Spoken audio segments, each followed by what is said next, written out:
Le voy a invitar que vayamos a la Biblia, la palabra del Señor, al libro de Apocalipsis, capítulo 3, desde el versículo 14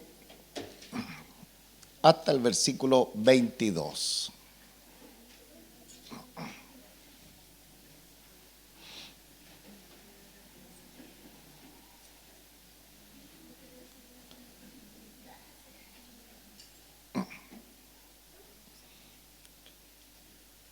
Libro de Apocalipsis, capítulo 3, desde el versículo 14 hasta el versículo 22.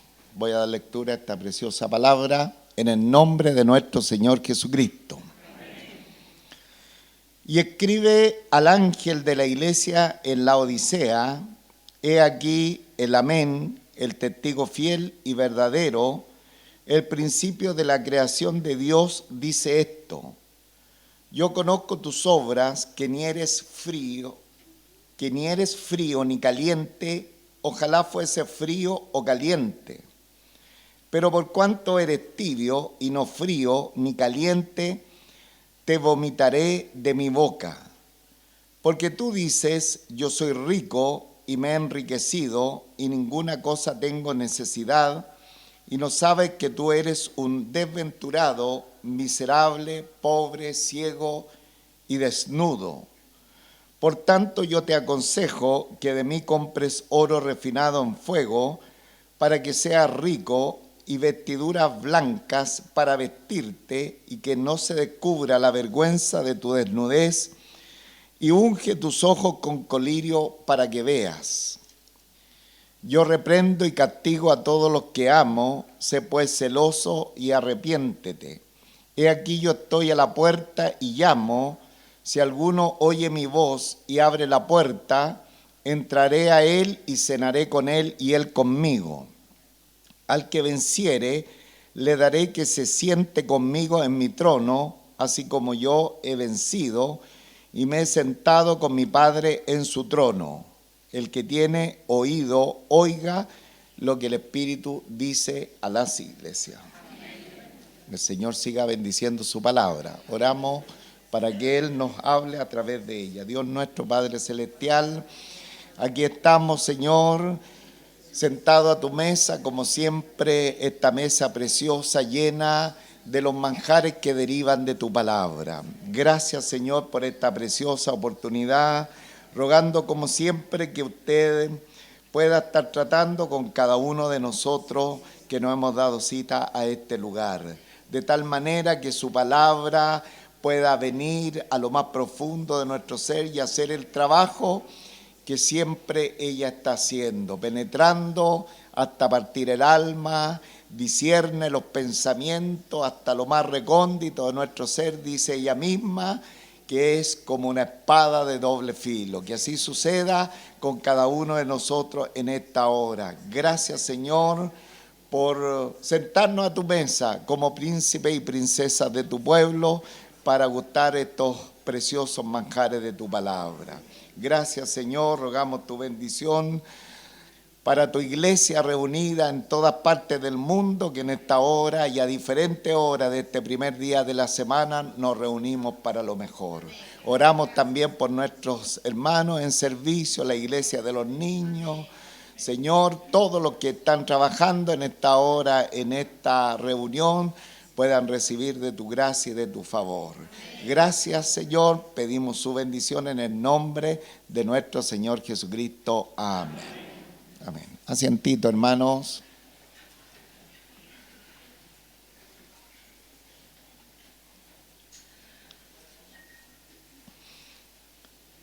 Le decía a nuestros hermanos en nuestra reunión general del día jueves que hoy día nos graduábamos.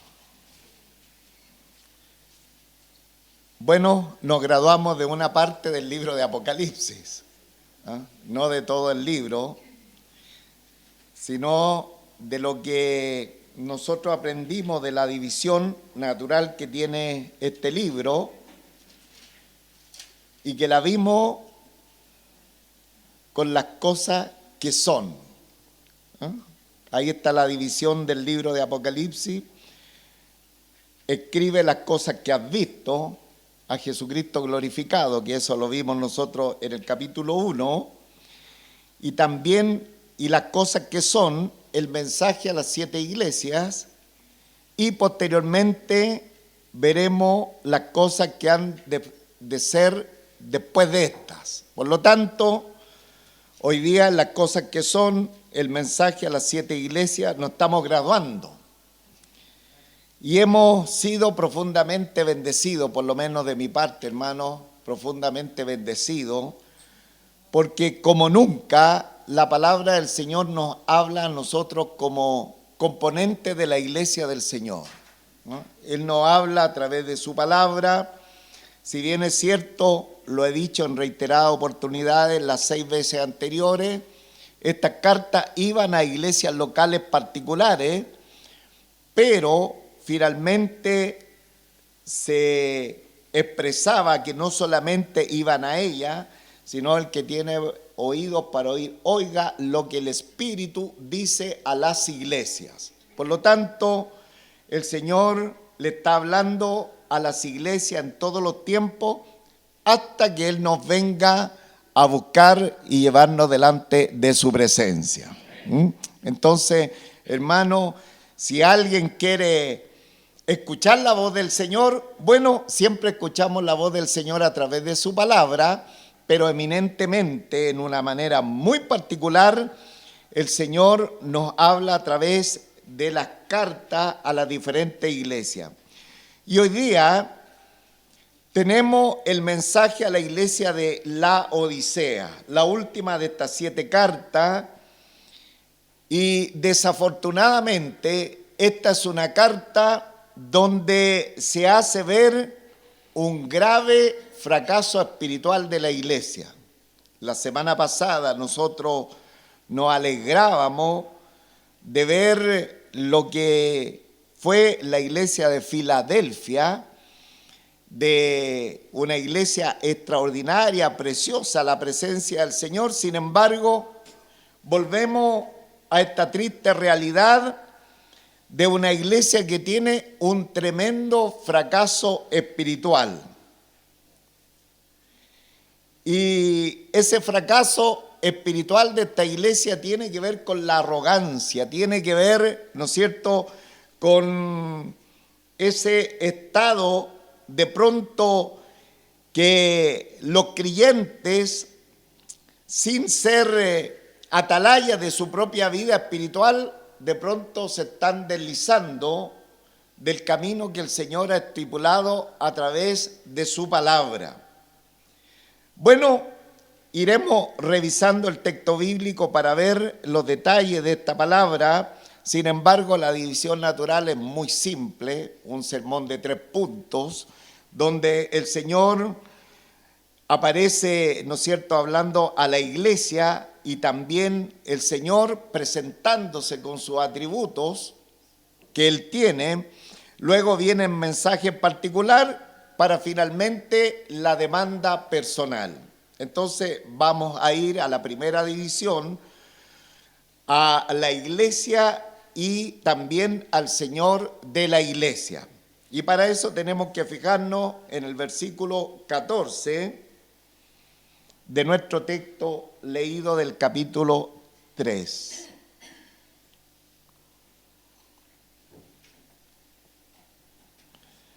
Dice: y escribe al ángel de la iglesia en Laodicea, he aquí el amén, el testigo fiel y verdadero, el principio de la creación de Dios, dice esto. Bueno, como he dicho las 6 veces anteriores, estas 7 iglesias del Asia tenían un circuito, podríamos decir, de residencia que era como una U. Y cada una estaba una detrás de otra, que se iban comunicando entre ellas. Entonces, la iglesia de Laodicea, por ejemplo, estaba a 65 kilómetros de la iglesia de Filadelfia. Ahora, el fundador de esta iglesia, hablando, o sea, no el fundador de la iglesia, hablando de la ciudad en sí, porque es muy importante, hay una relación profunda en lo que es en sí la ciudad, como lo que es la iglesia. La historia nos cuenta que esta ciudad fue fundada en el siglo III a.C. por Antíoco II. Y este hombre era tan poderoso en sus capacidades, o de pronto se creía muy poderoso, que a la ciudad le puso el nombre de su mujer. Su mujer se llamaba Laodicea. Ese era el nombre de su esposa.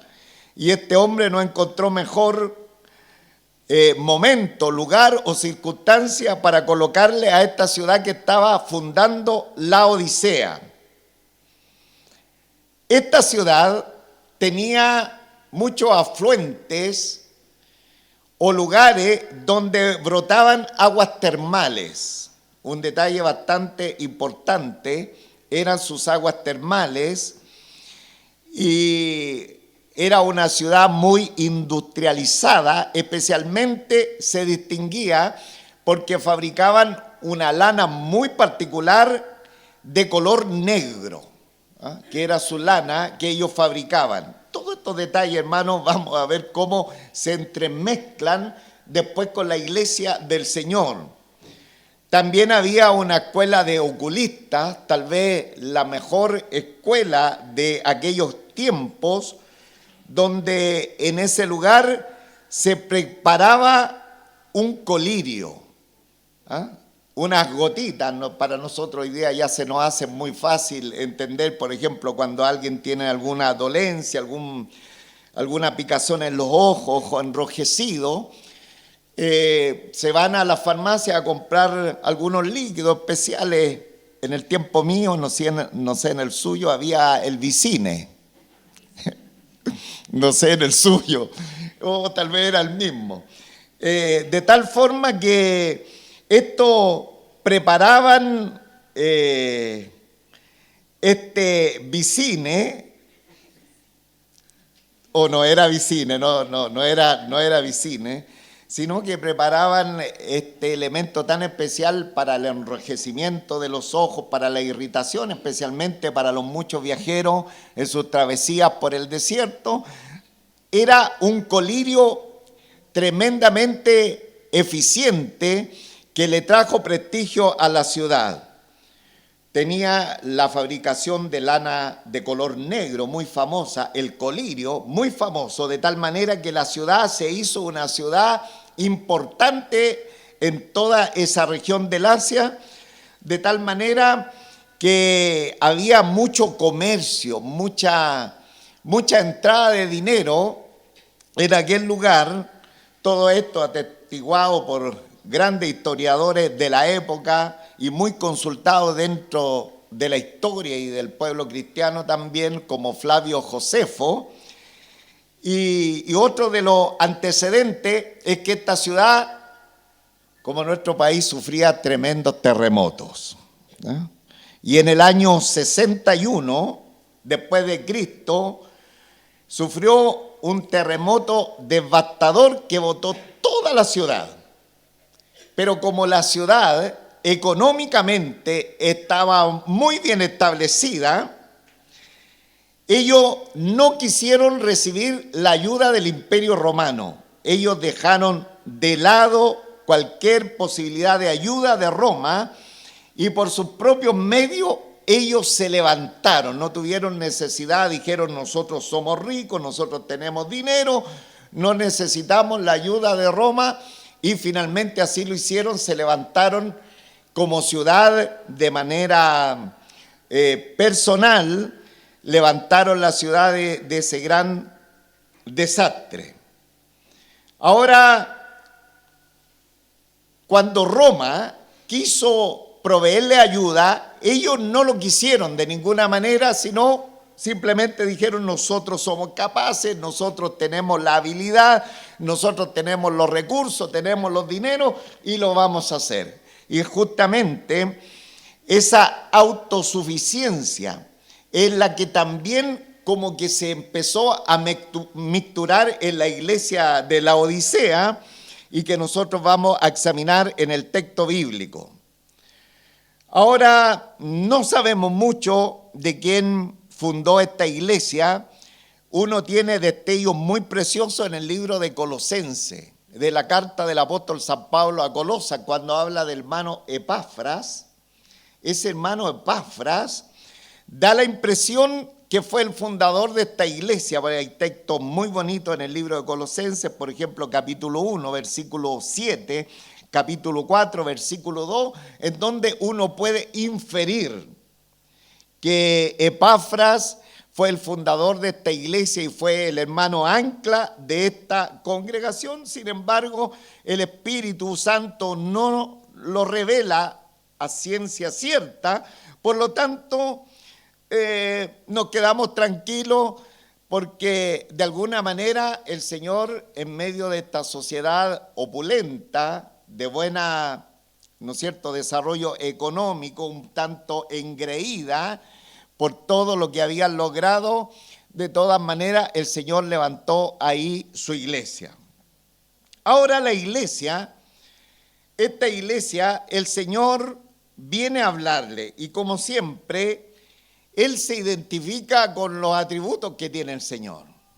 Durante todas estas 6 cartas anteriores hemos visto otros atributos y hoy día el Señor se presenta a esta iglesia como el amén, el testigo fiel y verdadero, el principio de la creación. O sea, Él va a mostrarse a la iglesia de la Odisea o en la Odisea con 3 atributos.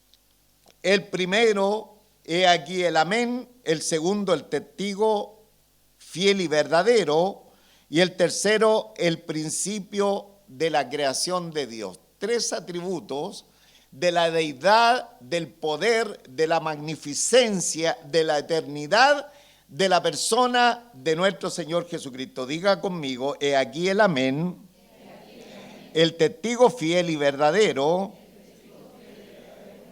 el principio de la creación de Dios. El amén es una palabra enfática. Nosotros la conocemos porque muchas veces cuando la palabra nos certifica algo, nos dice algo, la congregación al unísono respondemos con un amén corporativo, que es muy importante porque ese amén está certificando lo que está diciendo la palabra y que es verdad, que es un testimonio verdadero. El amén significa que es verdadero lo que se está diciendo y que es un testimonio de verdad. Y el amén de Dios en la persona de nuestro Señor Jesucristo va muy ligado al testigo fiel y verdadero.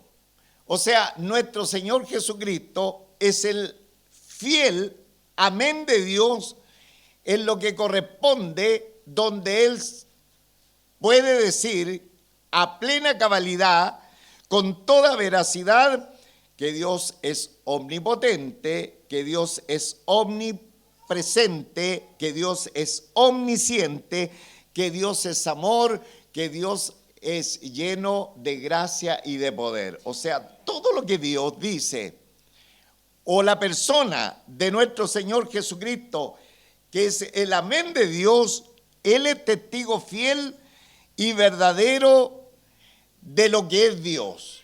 Entonces se viene presentando de esta manera delante de esta iglesia, pero además también dice que Él es el principio de la creación de Dios. No es el primero de sus criaturas. Debemos tener mucha atención, mucho cuidado con esto, porque hay una suerte de gente, especialmente que vienen de un señor que trajo esta mentira de Satanás y la enquistó en muchas mentes de muchos seguidores, llamado Arrio, y de ahí la expresión los arrianos, donde derivan varias sectas que nosotros conocimos y que son muy presentes en nuestra sociedad, en este país y en muchos países de la tierra, que enseñan que nuestro Señor Jesucristo es un ser creado, ¿ya? Que Él no es Dios. Pero el texto bíblico no está hablando como que Él es la primera de las criaturas, sino todo lo contrario. Cristo es la causa, cabeza y centro del universo, es decir, es el gobernador, es la piedra principal, el regidor, el que administra todo. Ese es nuestro Señor Jesucristo, hermano. No es un ser creado. Mucho cuidado, mucha atención. Las sectas que golpean las puertas de nuestro hogar vienen con esa mentira de Arrio, de los arrianos, para decirnos que Jesucristo es un ser creado. Nuestro Señor Jesucristo es la causa de la creación. Dice el libro de Colosenses, como dice Colosenses, que en Él fueron hechas todas las cosas, las que están en los cielos y las que están en la tierra. Por Él fueron hechas. Entonces, hermano, en el Señor dice que Él es la persona más importante, el principio, el regidor, el gobernador, el que administra. O sea, en este momento nuestro Señor se está presentando delante de la Odisea como censurando el egocentrismo, el yocismo que había en estos creyentes. Ahora, después de la presentación de nuestro Señor viene el mensaje. De ahora en adelante nosotros vamos a ver el mensaje del versículo 15 hasta el versículo 17. Voy a dar una lectura rápida de estos primeros versos y vamos a ver algunos detalles de ellos. Dice: yo conozco tus obras, que ni eres frío ni caliente, ojalá fuese frío o caliente. Pero por cuanto eres tibio y no frío ni caliente, te vomitaré de mi boca. Versículo 15. Yo conozco tus obras, que ni eres frío ni caliente, ojalá fuese frío o caliente. ¿Qué eran ellos? Eran tibios. Ahora el Señor, hermano, si uno empieza a razonar un poquito, ¿cómo el Señor dice esta palabra? No eres frío ni caliente, y luego añade esto tan particular: ojalá fuese frío o caliente. O sea, dentro de la posición de las personas, el Señor prefiere dos posibilidades: que la persona sea fría o que sea caliente. Y cuando habla de estos términos, tiene que ver, hermano, con la condición espiritual que cada una de las personas que vienen a la existencia deberían estar sobre la faz de la tierra. O están lejos del Señor, o no le conocen, están totalmente fríos, están como un témpano, están muertos, o están calientes, ardientes en el espíritu. Esas dos posiciones son las que el Señor reclama y las que Él desea, porque dice: ojalá fuese frío o caliente. Y alguien dice: pero ¿cómo el Señor quiere gente helada, gente muerta, quiere gente inerta? Respecto al tema de la fe, y uno logra entender a través de la palabra del Señor, porque los muertos espiritualmente tienen esperanza de vida, hermano. ¿Sí o no? Claro que sí.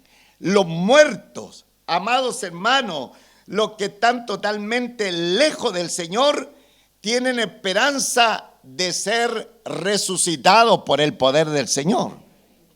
Y es la experiencia que cada uno de nosotros hemos experimentado cuando nuestro Señor Jesucristo vino a nuestros corazones y Él nos resucitó de nuestra muerte espiritual. Bendito sea el nombre del Señor. Entonces el Señor dice: prefiero gente totalmente muerta, totalmente helada, porque mi poder es capaz de levantar a aquellos y traerlo a vida, pero también prefiero otro grupo de personas que sean calientes, que sean ardientes en el espíritu. Como dice la palabra del Señor, fervientes en el espíritu. Y ferviente en el espíritu tienen muchas acepciones. Vamos a tratar de ir viendo, hermano, como siempre tengo que avanzar en el texto bíblico. Pero esa es la razón. Dice, yo conozco tus obras, versículo 15, que ni eres frío ni caliente, ojalá fuese frío o caliente. Ahora, esa es la queja del Señor. Ojalá fuese frío o caliente, pero aquí viene la amenaza del Señor. Pero por cuanto eres tibio y no frío ni caliente, te vomitaré de mi boca. Entonces, la condición que para el Señor le provoca náusea, le provoca vómito, es la posición de un creyente, hermano, porque aquí no estamos hablando de no creyentes. Mucha atención a esto. Es muy importante y nos vamos a dar cuenta cómo muchas veces estos textos se ocupan para darlo con no creyentes, sino que el Señor le está hablando a su iglesia. Y está, ¿no es cierto?, con su vista aguda, con sus ojos como llama de fuego, está identificando un problema que hay dentro de ella. Y el problema que hay dentro de la iglesia es que hay una tercera condición, y esta condición se manifiesta en los hermanos. Y esta condición es que hay hermanos tibios. El problema es serio. Pero por cuanto eres tibio y no frío ni caliente, que es lo que yo prefiero, porque ya lo dije, si es frío, yo lo resucito, lo levanto y lo hago mi hijo, y ardiente es lo óptimo en el estado de espiritualidad dentro de la fe, pero por cuanto eres tibio, te vomitaré de mi boca. Ahora, hermano, nuestra revisión del año 60, la cual nosotros usamos en este lugar, dice, te vomitaré de mi boca, pero del original, los mejores manuscritos y muchas versiones de la Biblia, nosotros encontramos la expresión, voy a vomitarte o estoy para vomitarte. Es decir, el Señor le dice, como no eres caliente y no eres frío, me das náuseas. Estoy a punto de vomitarte de mi boca. ¿Ah? O sea, aún en esa condición que el Señor deplora como el agua tibia, lo que estaba pasando con las aguas termales, bueno, yo creo que buena parte conocemos las aguas termales y hemos estado en termas y qué agradable cuando fluyen de la naturaleza. Por ejemplo, las termas de Puyehue fluyen a 70 grados desde la tierra con todos los minerales y que son tan buenos para la salud, según lo he entendido. Está calientito eso. Pero cuando uno va a otros lugares o a ciertos pozones que van por el lado del río helado, ya esa terma no es tan agradable. Peor cuando alguien quiere tomar ese tipo de agua tibia, que muchas veces la medicina sirve justamente para que las personas puedan botar lo que necesitan botar. Entonces el Señor viene y les empieza a advertir, y aquí vemos la gracia del Señor que está advirtiendo. Él no comulga con los tibios, pero le está advirtiendo que yo estoy a punto de vomitarte de mi boca. ¿Ah? A las personas tibias. Ahora, estas son palabras serias de nuestro Señor. ¿Ya? No son tal vez mis palabras, tal vez estoy siendo solamente parlante en esta hora de la Escritura que tenemos por delante, pero son palabras serias del Señor. Porque alguien, porque piensa que no es ateo, por ejemplo, está bien, no hay problema. Pero desafortunadamente esa persona que de pronto se cree religiosa, es difícil distinguir entre su vida, especialmente cuando sale de la apariencia y se inmiscuye, por ejemplo, en el mundo, es difícil distinguir entre el que sirve a Dios y el que no le sirve. Entonces, por eso el Señor está advirtiendo, y la gracia del Señor está advirtiendo, mucho cuidado, porque esta condición no me gusta para nada y yo estoy viniendo o estoy a punto de venir para vomitarte de mi boca. Ahora, muchos cristianos, hermanos, están, y el Señor nos guarde a nosotros, muy mixturados con el mundo. Muy mixturado con el mundo. De pronto el mundo, hermano, empieza a tomar algunas modas de diferentes estilos y los cristianos hasta se empiezan a mixturar cómo acciona el mundo. Y ahí, por ejemplo, tenemos a la mujer de Lot, que ella no solamente miraba lo que era lo de Dios, sino que también estaba mirando lo que era del mundo. Y hay muchas mujeres de Lot envueltas dentro de la capa de la religión, del legalismo, de la cristiandad, como diciendo, yo soy un creyente, y tal vez es difícil de distinguir dentro de la iglesia del Señor, pero el Señor, que ve lo más profundo del ser, dice, tú eres tibio, porque la condición que yo espero de los míos en mi casa, en el ejercicio de la fe, es ser ardiente en el Espíritu, ferviente en el Señor, sirviéndole a Él, hermano. No a paso cansino, no a un paso lento en nuestra vida cristiana, tal vez dejándole un poquito al Señor. Todo lo contrario, nuestro vigor, nuestro ímpetu, todo nuestro corazón y todo nuestro ser tiene que estar volcado delante de la presencia del Señor, porque el Señor dice, yo te quiero ebullicionando, te quiero ver ardiente como el volcán, ¿no es cierto? Cuando está ahí con erupción, así te quiero ver en mis caminos. Pero de lo contrario, te vomitaré o voy a venir a vomitarte de mi boca. Recuerde, hermano, se está advirtiendo a creyentes.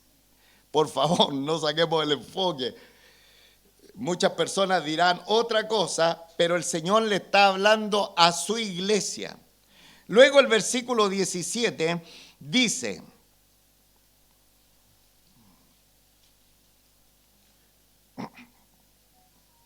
porque tú dices, yo soy rico y me he enriquecido y de ninguna cosa tengo necesidad, y no sabe que tú eres un desventurado, un miserable, un pobre, un ciego y desnudo. Es el mensaje a la iglesia del Señor. Y le insisto, en algunos lugares, hermano, el mensaje a la iglesia del Señor es totalmente diferente. Y la gente se siente emocionada, excitada, y el campeón, y las cosas, ¿no es cierto? Y las personas andan, hermano, en un estado de tibieza impactante. Dentro del círculo de la fe no se nota, por eso el Señor lo dice, te voy a venir a vomitar, porque pasan, como dicen los lolos, pasan piola. Como que hoy aquí estamos todo el pueblo del Señor, pero el Señor dice no, porque tú dices, yo soy rico y me he enriquecido y de ninguna cosa tengo necesidad. Ahora, el Señor está hablando en el sentido espiritual, pero también tiene su semejanza con lo que ellos se creían como ciudadanos. Por eso de pronto las sociedades impactan nuestra manera de ser, hermano. Debemos de tener mucho cuidado, porque esta iglesia fue impactada por la vanagloria, por la capacidad, por esta ciudad, ¿no es cierto?, económicamente bien establecida, por su industria de lino, de tejido negro, por su oftalmología, hermano. Entonces a ellos lo hizo ser personas engreídas, y cuando se les cayó la ciudad, Roma les dijo: nosotros vamos a ayudar, y ellos dijeron: no tenemos ninguna necesidad. Y el Señor viene a la iglesia, a los hermanos, y le dice, y el Señor dice: porque tú dices, yo soy rico, me he enriquecido y ninguna cosa tengo necesidad. O sea, me he enriquecido mediante mi propio esfuerzo. No se preocupe, hermano, si yo incluso le puedo predicar la Biblia. ¿Ah? Alguien puede decir: incluso puedo predicarle la Biblia, puedo enseñarle, pastor, me ofrezco para enseñar la Biblia. Pero el Señor dice que ellos dicen: me he enriquecido, pero lo han hecho por su propio esfuerzo. Ellos confiaban en su mérito, en su capacidad. Hermano, ¿cuántos saben que todo lo que tenemos y todo lo que somos es por la pura gracia del Señor? No es por nosotros. Si yo estoy aquí en este lugar delante de ustedes, yo no me lo puedo imaginar, mis amados hermanos. Es la pura gracia del Señor, y así debe suceder en cada una de los aspectos de nuestra vida, lo que somos, tanto materialmente, pero aún espiritualmente, es por la pura misericordia del Señor, hermano. Entonces el Señor dice: tú dices, vanagloria, autoestima, pero totalmente elevado, esfuerzo personal. Ellos confiaban en sus méritos, y la autosuficiencia de ellos era tal que decían: y de ninguna cosa tengo necesidad.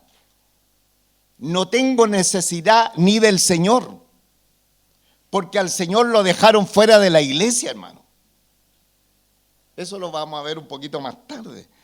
Pero ellos dijeron: de ninguna cosa tengo necesidad. Es triste esta declaración, hermano, porque sin el Señor nosotros no somos nada, nada, nada, nada. Sin Él, hermano, estamos perdidos, estamos en bancarrota. Todo es por Él y para su gloria, hermanos. Entonces ellos dicen: de ninguna cosa tienen necesidad. Y el Señor le reitera en este verso: y no sabes que tú eres un desventurado, miserable, pobre, ciego y desnudo. Esta es la valorización que hace el Señor. Por eso, hermano, es muy triste cuando los predicadores hacen una valorización personal de lo que ellos creen y piensan de los demás, sin decir lo que dice la palabra del Señor. Eso es muy triste, porque el Señor tiene una mirada que es mucho más profunda, mucho más certera que la mirada que nosotros estamos teniendo. Entonces le dice: y no sabes que tú eres un desventurado, miserable, pobre, ciego y desnudo. En el original, hermano, hay un artículo antes de cada sustantivo. Por lo tanto dice: y no sabes que tú eres el desventurado, el miserable, el pobre, el ciego y el desnudo. Ahora, ellos eran pobres, pero ellos creían, porque tenían buena posición económica en la ciudad y en sus bienes que tenían como ciudadanos de la Odisea, ellos pensaban como que eso se les había mixturado en su vida espiritual. Por lo tanto, yo no necesito una exhortación del Señor. Yo no necesito que el pastor me exhorte. Yo no necesito que la palabra del Señor me exhorte, porque al final de cuentas yo soy rico. Yo tengo la capacidad suficiente para entender, por ejemplo, la Escritura. Pero el Señor le dice, ustedes son pobres espiritualmente, están en bancarrota, son como un mendigo que no tienen nada. Además le dice, son ciegos, irremediablemente incapaces de ver la necesidad espiritual, hermano. ¿Cuántas veces estamos mixturados con el mundo y pensamos que es normal hacerlo? Porque no se ve. Y también desnudo. ¿Qué significa, hermano? Que estamos sin la cobertura del Señor. Mire estos detalles que hay aquí en este versículo que estamos viendo. Dice que son pobres, que son ciegos y son desnudos. Y ellos decían que eran ricos, que ellos tenían el mejor colirio para sanar el problema de los ojos. Y el Señor les dice, ustedes son ciegos. Y después le dice que están desnudos y ellos tenían la mejor fábrica de telas negras para vestirse, hermanos. Y el Señor viene, agarra todos esos elementos que ellos habían mixturado como iglesia del Señor para arroparse espiritualmente. El Señor les dice, ustedes son pobres, ciegos y desnudos. Bien, ahora el Señor, qué bueno es nuestro Señor, porque siempre que detecta un problema, siempre da el consejo. Por eso de pronto las personas, hermano, se sienten agraviadas, se sienten enojadas, pero esperen el consejo, porque el Señor siempre tiene un consejo bueno, un consejo saludable para nuestra vida espiritual. Y aquí, aquel que detecta esta situación da un consejo. Versículo 18. Por tanto, yo te aconsejo que de mí compre oro refinado en fuego para que seas rico y vestiduras blancas para vestirte y que no se descubra la vergüenza de tu desnudez y unge tus ojos con colirio para que veas.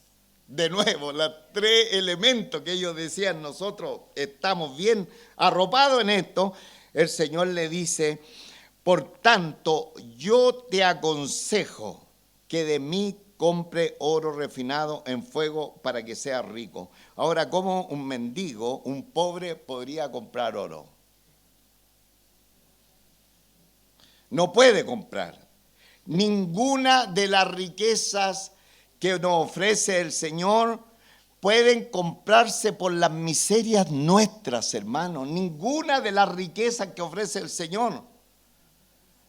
Es un llamamiento de la gracia del Señor que quiere que nosotros nos volquemos a Él y vamos desnudos delante de su presencia al oportuno socorro, tal como Él lo dice en el libro de Isaías, capítulo 55, versículo 1, donde dice, a todos los sedientos, venid a las aguas, y a los que no tienen dinero, venid, comprad y comed, venid, comprad sin dinero y sin precio vino y leche.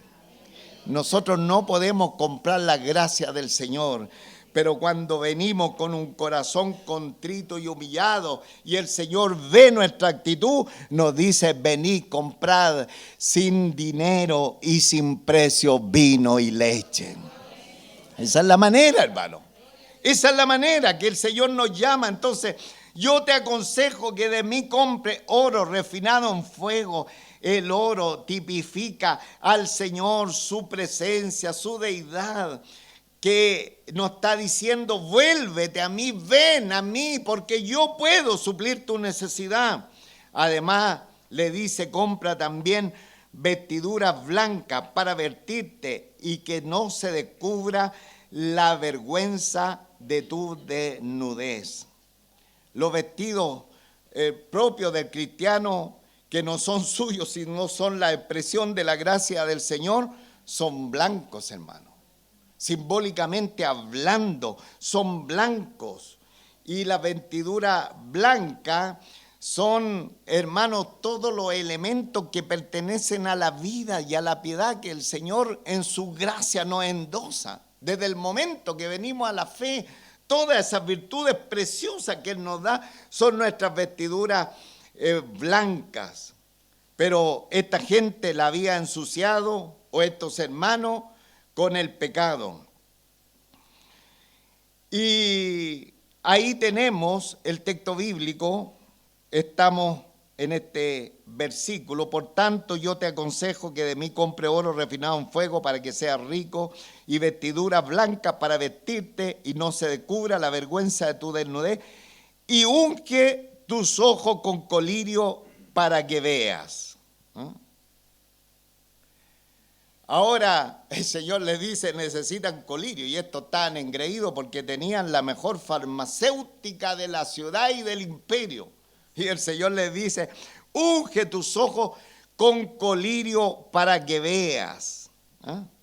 Ahora, el colirio que ellos necesitaban era el colirio espiritual, hermano. Ese colirio para tener una visión renovada de las cosas del Señor, para andar en la altura del Señor. Ellos necesitaban una visión renovada que permitiera ver el camino que el Señor tiene trazado en su palabra. No en nuestras palabras, no en nuestros pensamientos, no lo que nosotros podamos deducir de la Escritura. No, nuestros ojos tienen que estar abiertos para ver el camino trazado por el Señor, que nosotros podamos ver cuál es el plan que el Señor tiene para con nuestra vida y cuál es el plan del Señor para nuestra vida, que cada día nosotros vamos increciendo en nuestra espiritualidad, que vamos increciendo en nuestro fervor al Señor. Insisto, el texto bíblico: fervientes en el Espíritu. Pero para eso se requiere ungir nuestros ojos espiritualmente con el colirio del Señor para ver esto. Que el Señor nos ayude, hermanos, y entender también y mirar que somos siervos del Señor, que no somos señores, que somos siervos del Señor. Entonces, después del consejo viene la advertencia. Versículo 19 dice: yo reprendo y castigo a todos los que amo, sé pues celoso y arrepiéntete. Entonces el Señor dice: no son los hermanos, no es el pastor, sino que dice yo.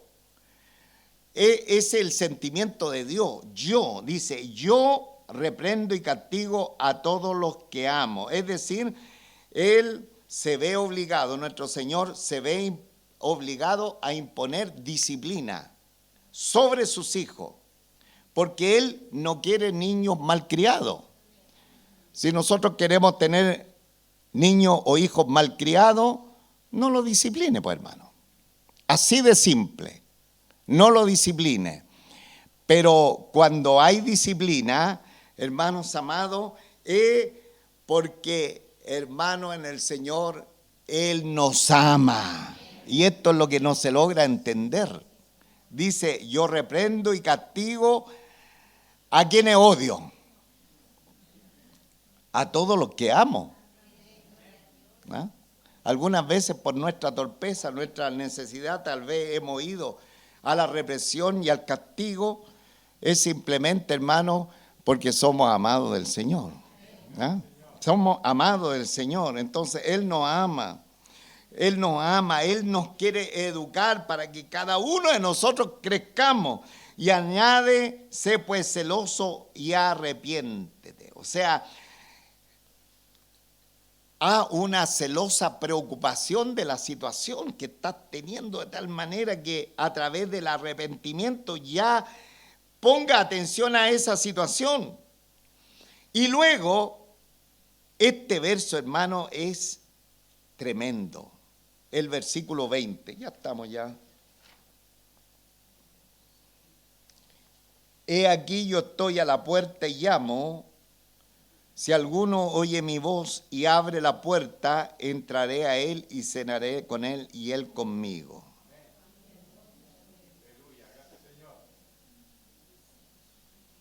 Hermano, cuántas veces este texto se ha citado para el cierre de una predicación evangelística? ¿Cuántas veces? Millón, N, no sé, cantidad de veces.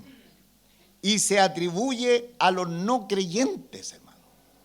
Este texto bíblico se ha manoseado por años, por siglos tal vez, y se atribuye a no creyentes.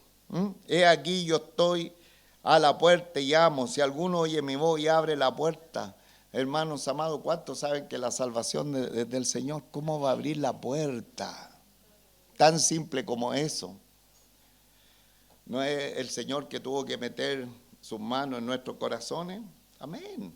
Entonces, esto es un llamado a la iglesia. No le está hablando a inconversos, le está hablando a los cristianos. Esto es impactante, hermano. Esto es impactante. La iglesia, los hermanos, han colocado al Señor de la iglesia fuera de ella, hermanos. Es impactante. ¿Y por qué lo dejaron afuera al Señor? Porque los hermanos tienen el poder suficiente para hacer todo. Nuestro programa, nuestra idea, nosotros hemos determinado tal cosa. Entonces el Señor ha quedado fuera. Porque la iglesia es rica, según ellos. Y el Señor le está llamando a la restauración, a la comunión con Él. Mire, podemos imaginarnos lo siguiente. Hoy día en la mañana nosotros estamos entrando al culto de este domingo por la mañana y accediendo al templo vamos a tener la reunión y ahí en la puerta está nuestro Señor Jesucristo. Y en la puerta está el Señor. Y a nuestro Señor la iglesia no lo deja entrar, hermanos. No lo deja entrar al culto. Y el Señor a cada uno de los que va entrando le dice, oye, escúchame, me permite entrar en tu vida. No me quieren en la iglesia, pero me permite entrar en tu vida. Este verso, hermanos, habla de soberanía y de responsabilidad humana juntas en este verso. Porque muchas veces nosotros todos le echamos la culpa al Señor. Y no sé, pues si estoy pecando es culpa del Señor. Nos ponemos extremos en nuestra teología. Pero el Señor dice, oye, yo estoy aquí, allá afuera, y como ustedes son tan ricos, son tan grandes, son tan orgullosos, he aquí yo estoy a la puerta y llamo. Si alguno oye mi voz y abre la puerta, entraré a él y cenaré con él y él conmigo. Que el Señor nos ayude, hermano, a entender que el Señor quiere de los tales, de aquellos que están tibios, que abran la puerta para una restauración espiritual, pues hermano. Que abran la puerta para que se restauren espiritualmente sus vidas. Eso es lo que está diciendo el Señor. No, yo sigo con mis conceptos, no, yo sigo con mis preceptos. ¿Y cómo ese lo hace igual y no le pasa nada? ¿Y cómo este otro? Pero hermano, ¿sabe por qué muchas veces no pasa nada en algunas cosas que contrariamos al Señor? Porque la gracia del Señor se está alargando, pero esa gracia, el Señor dice, he aquí, yo estoy viniendo, ¿y para qué voy a venir? ¿A qué va a venir al Señor? ¿Para qué? Para vomitarte. Porque estoy hablando cuando la gente se aprovecha de la gracia del Señor. No, si al otro no le pasa nada, no, si en la otra iglesia, mire. Hermanos amados, cuidado, tengamos cuidado, porque el Señor está viniendo, ¿no es cierto?, para esos tales simplemente para hacer juicio. Ahora, qué bueno que se alargue, porque le está diciendo, te estoy dando tiempo para que arregle la situación, te estoy dando tiempo. Pero las personas abusan del Señor porque son más engreídos, sé más que el Señor. Pero aquí el Señor le dice, toda la iglesia, aquí yo estoy a la puerta y llamo. Si alguno oye mi voz y abre la puerta, entraré a él y cenaré con él y él conmigo. O sea, lo que le va a pasar a esa persona es que se va a restaurar. Cuando reconozca que es un tibio en la fe, se va a restaurar y él va a cenar conmigo. O sea, vamos a tener intimidad y se va a levantar espiritualmente, porque yo detesto a los tibios, porque los tibios se parecen a cristianos. Eso dice el Señor, no lo digo yo, hermano. No se vaya a enojar conmigo después de este culto. Es la palabra del Señor. Dice, he aquí yo estoy a la puerta y llamo. Y si alguno oye mi voz y abre la puerta, entraré a él y cenaré con él y él conmigo. Me encantó esta frase. El rey aguarda en espera de un mendigo para restaurarlo. El rey de reyes, el señor de señores, aguarda en espera de un mendigo para restaurarlo. Bendito sea el nombre del Señor. Mucha gente, hermano, se escabulle de la fe porque piensa que el Señor, ¿no es cierto?, ya vino con el garrotazo. No, amados hermanos, el rey está a la puerta. Estoy a la puerta y llamo. Entrégate, reconoce que estás mal. Oye mi voz y abre la puerta, entraré a él y cenaré con él y él conmigo. Y luego tiene una promesa para los tales, para aquel que abre la puerta, entra a él y cena con él y él conmigo. Dice, al que venciere le daré que se siente conmigo en mi trono, así como yo he vencido y me he sentado con mi Padre en su trono. Al vencedor un reconocimiento, no por él, sino por el Señor Jesucristo, así como yo he vencido. El Señor entonces nos está llamando a un regreso sin condiciones a Él, sin ningún tipo de condiciones, a un encuentro personal con Él, hermanos amados, de tal manera que nuestra vida espiritual cambie ostensiblemente y no vivamos de apariencia. No vivamos de la vestidura externa que nos puede dar una cierta prestancia cristiana, porque el Señor ve más adentro y ve este problema que hay en la iglesia. Voy a terminar. Colóquese en pie, por favor, hermano. Voy a terminar con una historia.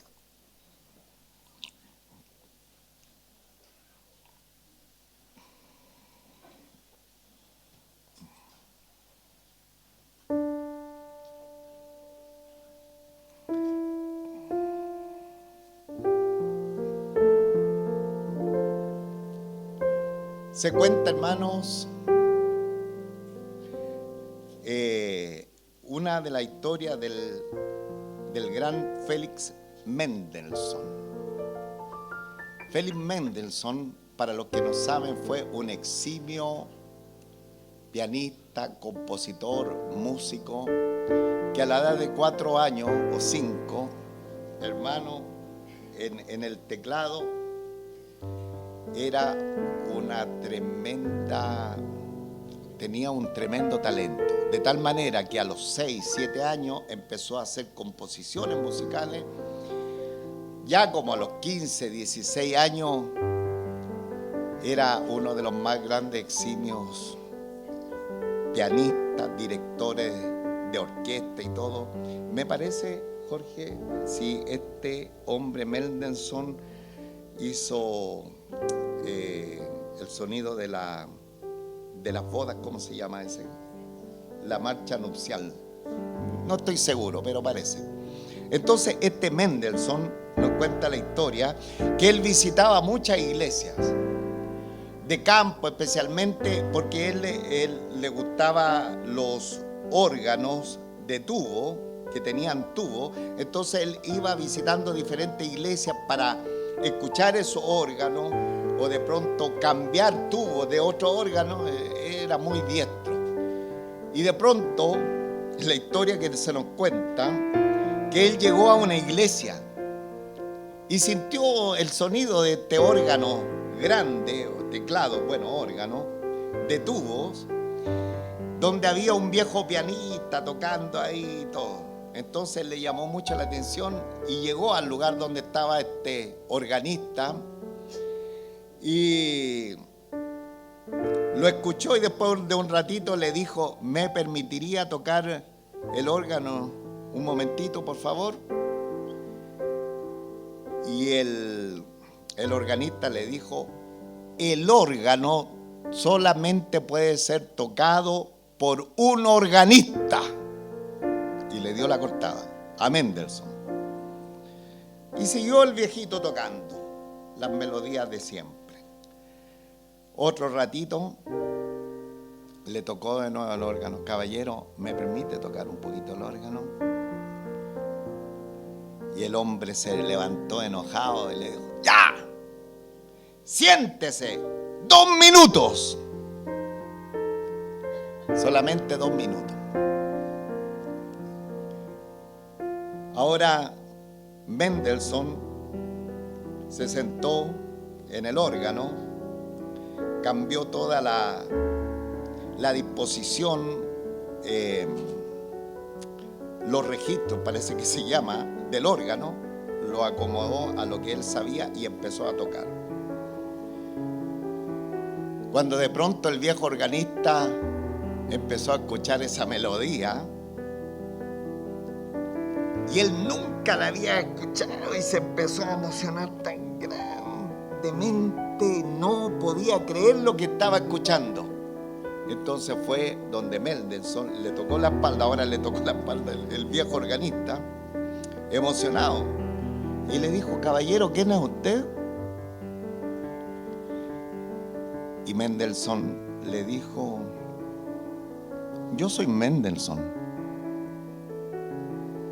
Y el viejo organista dijo: qué necio he sido, estando aquí el gran Mendelssohn, atreverme a tocar el teclado yo. Qué necio he sido, qué torpe he sido, estando aquí el gran Mendelssohn, atreverme a tocar el teclado o el órgano yo. Eso es lo que nos dice el Señor a nosotros. Cuando nosotros ponemos nuestras manos o nuestra vida en las manos del Señor, Él podrá manejar los registros de nuestra vida y hacer la mejor sinfonía de nuestra vida espiritual. Cuando nuestra vida está en las manos del Señor, Él va a tocar, hermano, la mejor sinfonía de nuestra vida espiritual.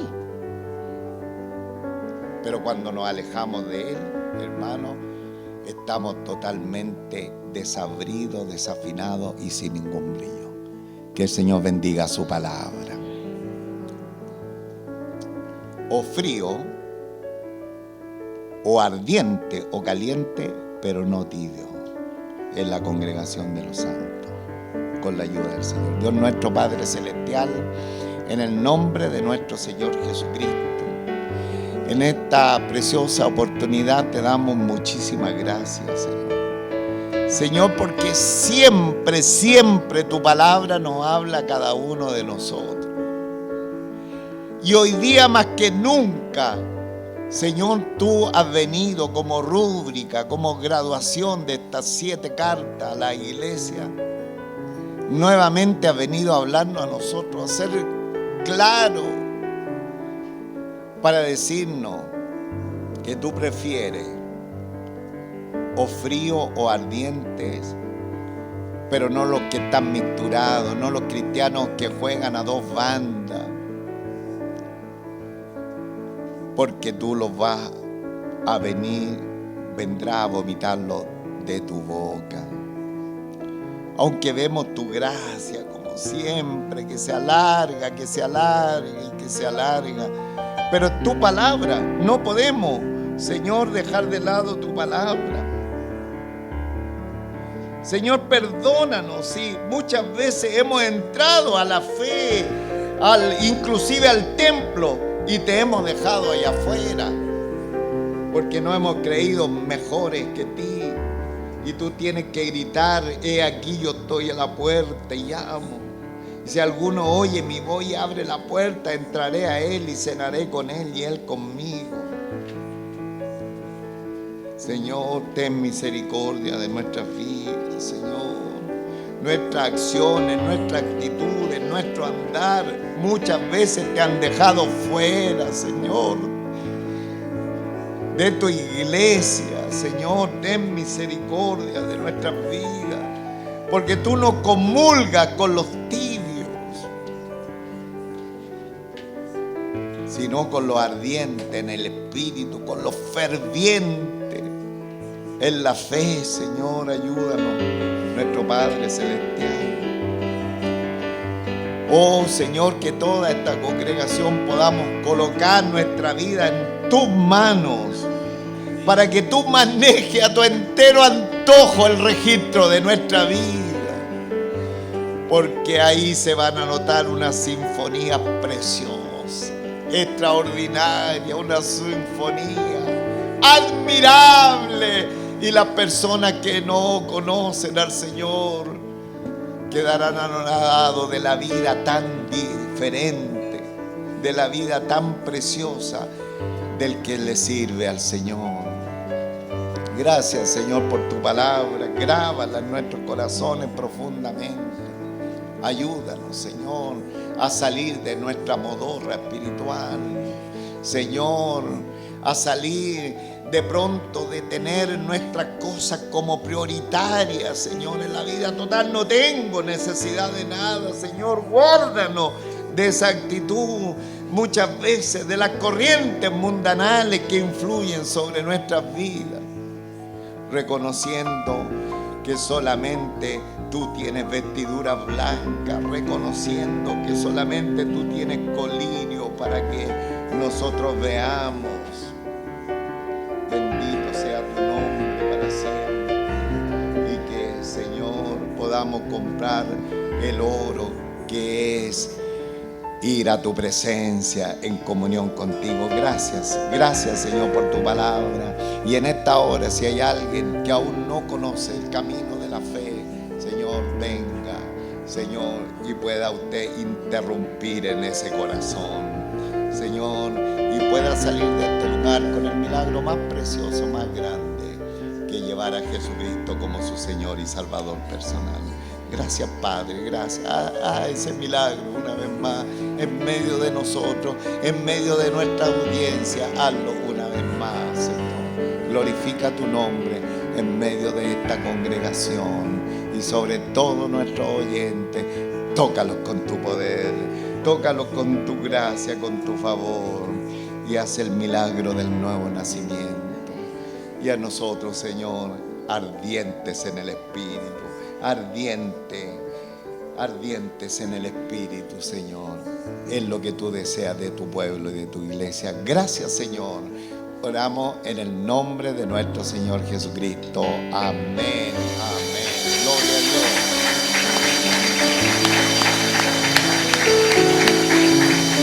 Amén. Gloria a Dios. Una palabra de gratitud en el cántico al Señor.